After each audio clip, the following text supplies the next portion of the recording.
OK, je vais juste donner un exemple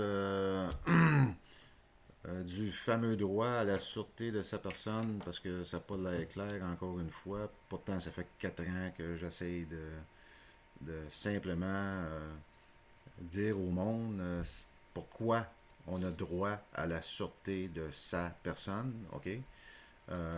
Dernièrement, on a vu que une compagnie qui s'appelle Bombardier euh, était sur le bord de la faillite, était sur le bord de fermer ses portes.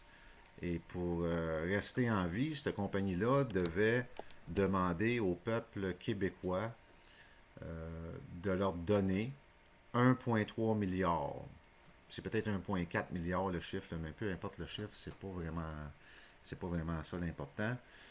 Donc, cette compagnie-là se sont adressés à nos euh, membres de l'Assemblée nationale du Québec et ont demandé de l'aide. Ont demandé 1,3 milliard parce que la compagnie Bombardier était pour tout simplement fermer ses portes là, s'il n'y avait pas accès à cette aide-là.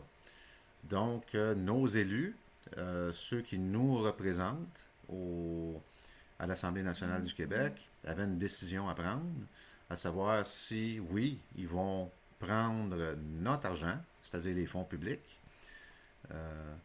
et donner à Bombardier ce fameux montant d'argent pour que Bombardier puisse rester en vie. Nos élus ont décidé de dire oui. Puis selon ce qu'ils nous disent, nos élus, c'est que leur décision est prise, et comme toutes les décisions qu'ils prennent, pour nos intérêts, à nous, le peuple québécois. C'est-à-dire que les 8,2 millions d'hommes et de femmes ici au Québec euh, vont être... ça va être avantageux pour nous si nos élus font ce geste-là, font ce move-là, c'est-à-dire de donner à Bombardier 1,3 milliard pour que la compagnie reste ouverte. Donc, ils ont fait ça. Ils ont décidé de donner à Bombardier ce montant d'argent-là pour nos intérêts. Et on apprend il y a quelques semaines ou quelques jours que les dirigeants de Bombardier, les hauts dirigeants de Bombardier, ont décidé de se donner des bonus. Quelques mois plus tard, OK, les dirigeants de Bombardier ont décidé de se donner des bonus là, qui. J'ai vu des chiffres, là, c'est complètement frivole et farfelu là, en ce qui me concerne. Là. Donc, c'est clair pour moi, OK? Je pourrais là, passer une demi-heure pour expliquer mon raisonnement là-dessus, mais c'est clair pour moi que tout ça, c'est tout simplement un détournement de fonds publics. OK? Ces gens-là, ils ont reçu de l'argent de nous, le peuple, puis là, ils vont se la donner. Tu sais, ils vont se la donner. Ils se donnent des salaires de 3 millions par année, 2 millions par année, 5 millions par année.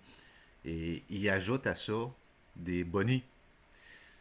J'ai aucune idée où ce qu'ils vont prendre les raisons raisonnables qui font en sorte qu'ils méritent des bonnies, là, mais ça, c'est pas mon affaire à moi. Là. Donc, moi, euh, en tant que bénéficiaire de cette grande fiducie-là, qui est le gouvernement du Québec, je m'oppose à ça. Je peux pas accepter ce genre de détournement de fonds-là. Là. C'est impossible. Là. Fait que là, je vais voir dans la Charte des droits et libertés du Québec quels sont mes droits face à ce genre de folie-là. Là, tu sais, parce que pour moi, c'est de la folie. Là, je m'aperçois que moi, j'ai droit à la sûreté de ma personne. C'est-à-dire que j'ai une assurance contre ce genre ce genre de. Tu sais, je pourrais appeler ça un crime, là. Tu sais, c'est du. C'est clair que c'est de détourner des fonds publics, là, tu sais, là. Donc, de toute façon, la façon de m'opposer à ça, c'est de dire à l'État, écoutez, moi, je veux pas contribuer à Bombardier, là, parce que c'est clair pour moi que ces gens-là, tout ce qu'ils veulent, en fin de compte, c'est s'en mettre plein les poches, là, tu sais, là. Une compagnie qui va mal, qui est sur le bord de la faillite, qui donne un salaire annuel de 5 millions à un de ses hauts dirigeants, Ça n'a aucun sens. Ça n'a pas de sens. OK? Il pourrait se contenter, là, pendant que ça va mal, peut-être de 100 000 piastres, tu sais, comme, ou peut-être de 200 000, tu sais, à la limite, mais 5 millions. Comment vous voulez qu'on accepte ça, là, tu sais, là? Comment que quelqu'un de raisonnable peut accepter ce genre de choses-là? De toute façon, moi, tout ce que j'ai à faire, c'est dire à l'État, écoutez, non, je ne veux pas contribuer à ça, donc euh, je vais utiliser la sûreté de ma personne, cette assurance, au lieu de prendre mon temps et mon énergie à moi pour régler cette dette publique-là que vous m'avez envoyée sous forme d'impôt. Eh bien, je vais utiliser la sûreté de ma personne pour que cette sûreté puisse régler cette dette-là. Donc, c'est pas moi qui va payer, là, tu sais, là. Pas parce que je veux pas payer.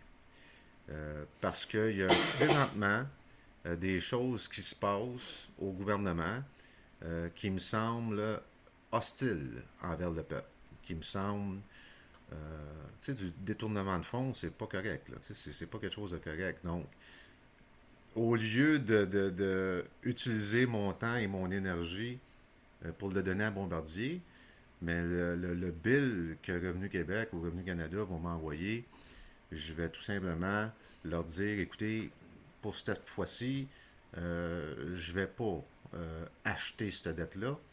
Je vais plutôt l'administrer via la sûreté de ma personne. Donc, je vais transformer ce bordereau de paiement-là en lettre de change. Et vous avez juste à présenter cette lettre de change-là au paiement, qui est dans ce cas-là la Banque du Canada. Et cette dette-là va être déchargée, tout simplement. À cause que nos élus ont pris des mauvaises décisions qui ne vont pas du tout dans le sens des intérêts du peuple du Québec. C'est tout. Si j'ai pas le droit de faire ça, on doit me le dire, on doit m'envoyer un morceau de papier avec une signature dessus, puis dire, écoutez, vous n'avez pas le choix, là. Oubliez ça, là, le droit à la sûreté de votre personne, là, c'est- on peut pas, vous n'avez pas le choix. Vous êtes un esclave économique de cette fameuse dette publique, puis vous allez payer, tu sais.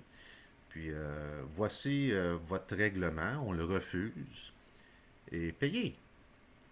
C'est tout ce que je demande, moi, là. C'est si j'ai pas le droit de faire ça, qu'on me retourne ces lettres de change-là, qu'on me le dise, tu sais, qu'on me le dise carrément en pleine face que non, le droit à la sûreté de votre personne a été aboli en 1982, ou, tu sais, je ne sais pas, là, tu sais, en ce qui me concerne, j'ai pas vu ou j'ai pas entendu nulle part que la Charte des droits et libertés du Québec a été abolie. J'ai pas eu cette information-là.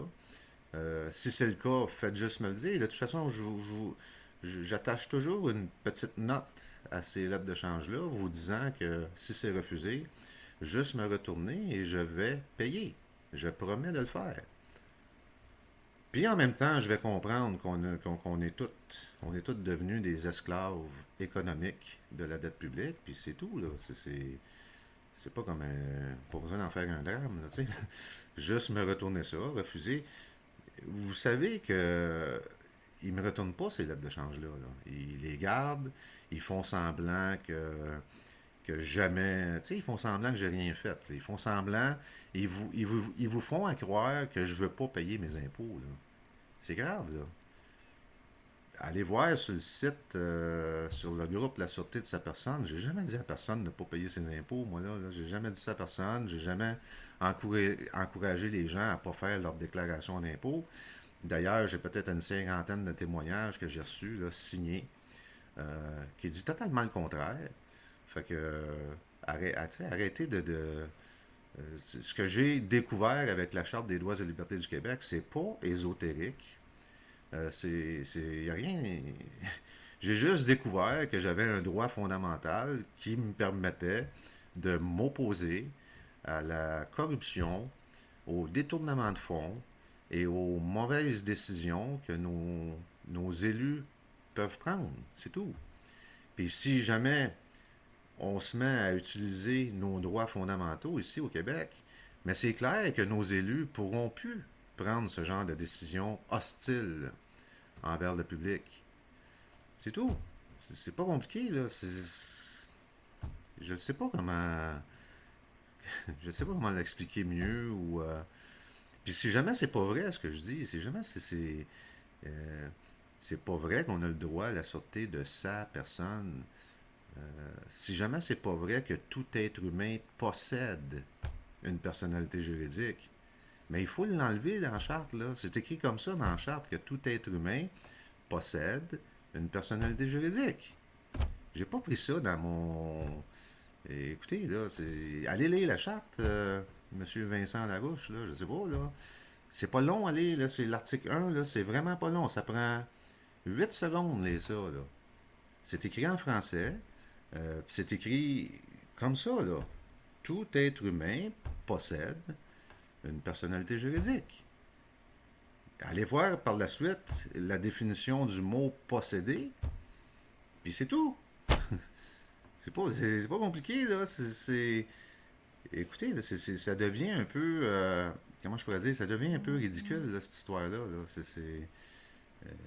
C'est écrit comme ça dans la charte. Là. J'ai pas, le mot posséder, ça veut dire avoir quelque chose. Ça veut pas dire être quelque chose. Là. OK? Tout être humain a une personnalité juridique. Vous pouvez appeler ça, vous pouvez qualifier ça d'ésotérique si vous voulez. Vous pouvez me dire que mon interprétation de ça est confus ou frivole ou farfelu. Je me souviens plus quelle qualification vous y avez donnée, là. Mais c'est pas vrai. Tout être humain possède la personnalité juridique. J'ai été à l'école, je sais comment lire le français, puis anyway, je vais arrêter ça là, puis je vais revenir avec une autre vidéo parce que là, je suis écœuré d'écrire, tu sais, ça devient fatigant. Là.